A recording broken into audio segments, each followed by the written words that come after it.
What's going on, my fellow rock and rollers? Don't forget to hit the bell notification icon to be notified every time I put out a new video on my channel.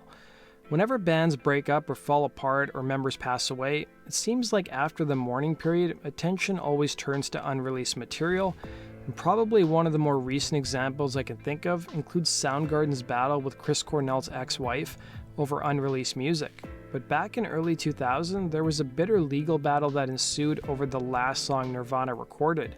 What happened? Stay tuned to find out.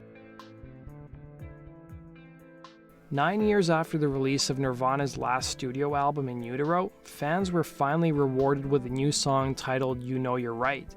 Released on the band's Greatest Hits collection that came out in October of 2002, the road to release the song was a long, ugly one that even involved U2's Bono.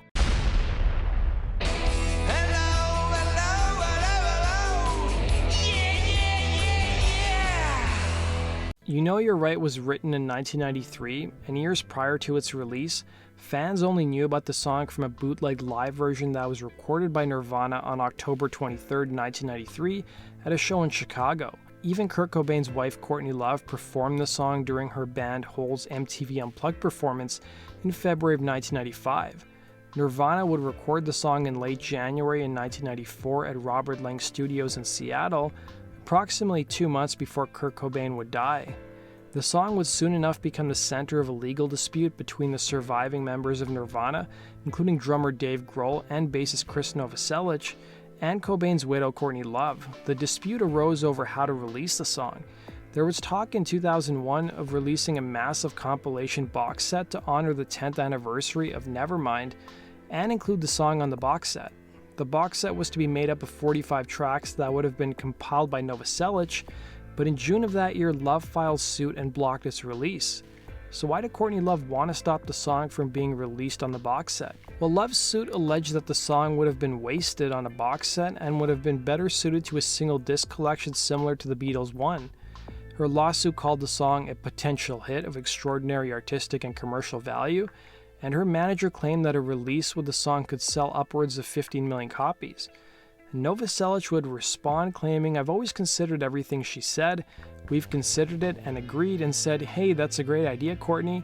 I tried to get along with Courtney as best as I could, but there's only so much you can do," he'd say. And Love also sought exclusive ownership to Nirvana's legacy, trying to gain control over any unreleased material. Grohl and Novoselic would countersue and claim that the box set that they had been working on was in the works for 5 years already, and only recently Love changed her mind at the last minute. The legal battle got so ugly that as part of Love's lawsuit, she was trying to dissolve the Nirvana partnership, claiming that Nirvana was a one-man show. Love claimed that the band, and I quote, could never be a partnership because it was in the living manifestation of the creative vision, personal will, and life force of a single unique individual. Love also insisted that Cobain had decided to break up Nirvana several months prior to his death in 1994. And the papers further alleged that more than 3 years after Cobain's death, Grohl and Novoselic took advantage of Love's grief and coerced her into signing their current partnership agreement, which gave the three equal control of Nirvana's business.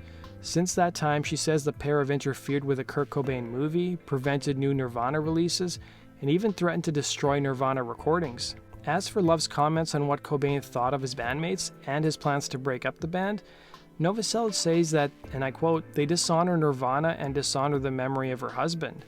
He also accuses her of distorting the facts about Kurt's life and death in interviews.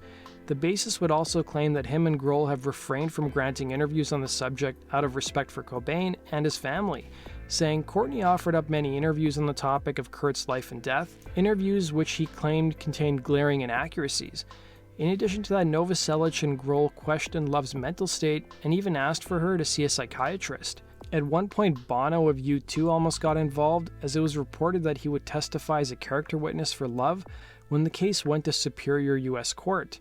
And by the following summer in 2002, cooler heads had prevailed, and Novoselic and Grohl gave in to Courtney Love's demands prior to the case going to a higher court and agreed to release the song on a single disc release, which would be the group's 2002 Greatest Hits album.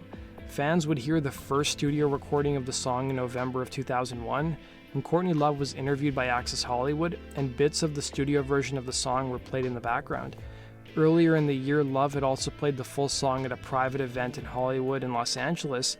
And soon enough, the Nirvana business partnership would have to deal with another obstacle prior to the song's release.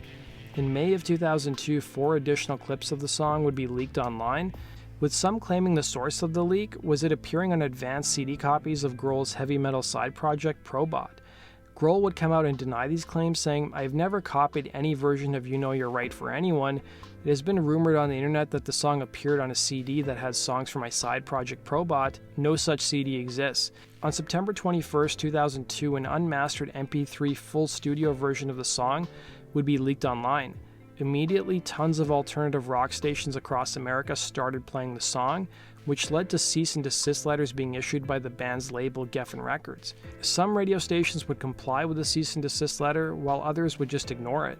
And several days after the leak, the popular Seattle radio station 107.7 The End posted a message on their website that announced, "We took your emails and flooded the server at Geffen Records with tons of choice words about their You Know You're Right cease and desist order." Due to the huge public outcry, the label relented on its letter and just simply released the track. In late September of 2002, Love, Grohl, and Novoselic would release a joint statement announcing the end of the lawsuit and that the single would arrive as a 1 CD history of the band, titled Nirvana, later that year. The song would be released as a single, and an accompanying music video consisting of live footage of the band would also be released. The song would also be re-released in 2010 for Nirvana's second greatest hits album titled Icon, and the song would prove to be a massive hit, becoming the band's 4th song to enter the Billboard Hot 100 charts, peaking at number 45, and it was the group's 5th song to top the modern rock charts, where it stayed for 1 whole month. The song was also the group's first track to top the Billboard mainstream rock charts, with their previous highest position being number 3 with their singles Come As You Are, which came out in April of 1992, and About a Girl, which was released in December of 1994 from the band's MTV Unplugged show. That does it for today's video, guys. Thanks for watching. Be sure to hit the like button and subscribe. If you have suggestions for future topics, let me know in the comment section below. Take care.